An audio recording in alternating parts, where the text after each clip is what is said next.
Asante sana Mheshimiwa Mwenyekiti kwa kunipa fursa kujibu maswali ya nyongeza ya Mheshimiwa Dr. Catherine Kanuti Joachim. Nikianza na swali la nyongeza la kwanza, mkakati gani kuhusu utekelezaji wa mpango wa taifa wa kudhibiti mmomonyoko wa maadili? Mkakati umeanzia kwenye mamlaka za serikali za mitaa, ambapo mkakati huu utakwenda sambamba na kuunda kamati za maadili kuanzia kijijini, kata, halmashauri na mkoa na hadi ngazi ya taifa. Na kote huko wajumbe wa kamati hizi watakuwa ni shirikishi, wakiwemo viongozi wa dini, viongozi maarufu wa kijamii, wawakilishi wa wananchi kwenye maeneo husika, sekta binafsi itakuwepo, mashirika yasiyo ya kiserikali na asasi za kiraia. Kifupi, clusters zote za makundi ya kijamii yatakuwa yamewakilishwa pale.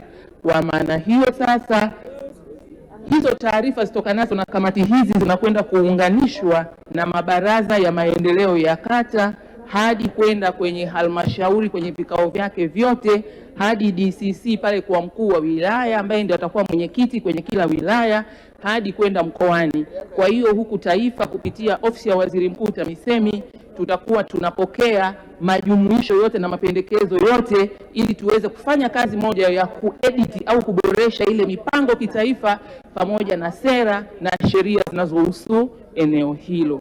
Mheshimiwa Mwenyekiti, kuhusu swala la ulinzi wa watoto wanapotumia mitandao ya kijamii, wazazi na walezi wameshirikishwa vipi? Tayari tumeshaanza utekelezaji wa mikakati mbalimbali, ikiwemo tumetoa mafunzo kwa wawezeshaji train of trainee zaidi ya 500 ambao hawa tayari wameshaanza kufundisha walimu mashuleni pamoja na wanafunzi na vikundi vingine vya kijamii kuhusu kuhakikisha watoto wanaelezwa juu ya kutumia mitandao kwa usalama.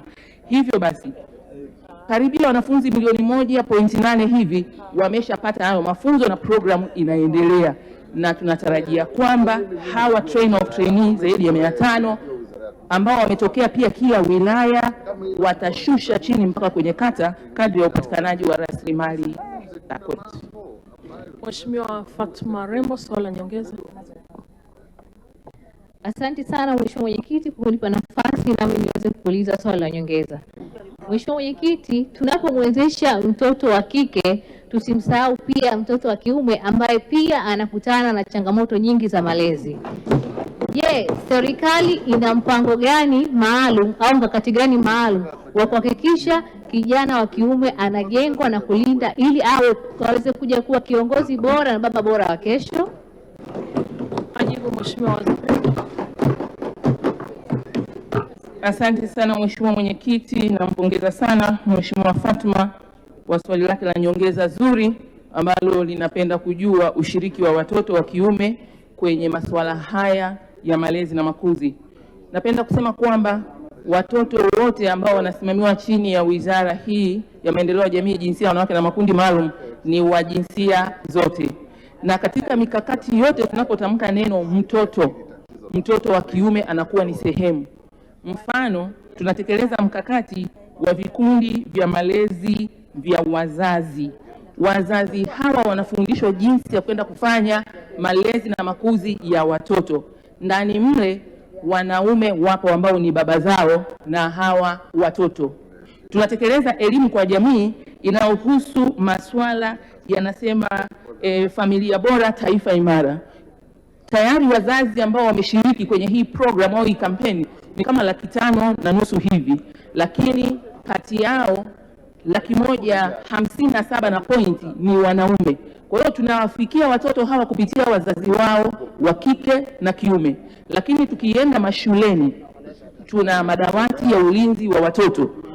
Madawati ya ulinzi wa watoto ni watoto wote, wa kike na wa kiume, na kwenye uongozi pale kiongozi ni mwanamke na mwanamume kwa pamoja. Kuna mabaraza ya watoto tunayafanya. Haya mabaraza ya watoto yanaanzia kijijini, kwenye mitaa, kwenye kata. Haya nayo ni watoto wote wako mle ndani. Na tumekuwa na watoto wa kutosha wa kiume wanakwenda kuwakilisha nje ya nchi wakitokea kwenye haya mabaraza. Ukiangalia sheria ya mtoto ilivyojengwa inamshughulikia mtoto wa kike na wa kiume. Kwa hiyo napenda tu kusema kwa ufupi, tunazingatia masuala haya, na ili kuongeza nguvu zaidi tumesajili vyama vya wanaume mbalimbali, na siku nawasilisha bajeti tarehe 1 Juni walikuwepo.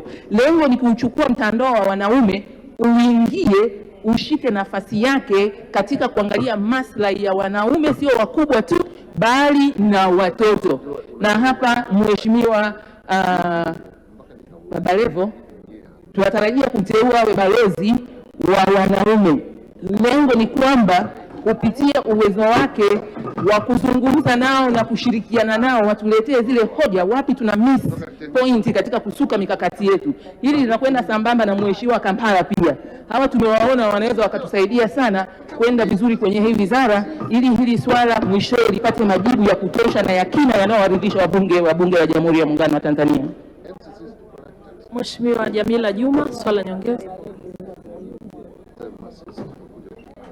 Asante mwenyekiti, na mimi nichukue fursa hii kuipongeza Wizara ya Jinsia kwa kazi kubwa ambayo inaifanya, na napenda kuchangia kwamba tunajua kwamba napenda kuuliza swala langu kwamba najua kwamba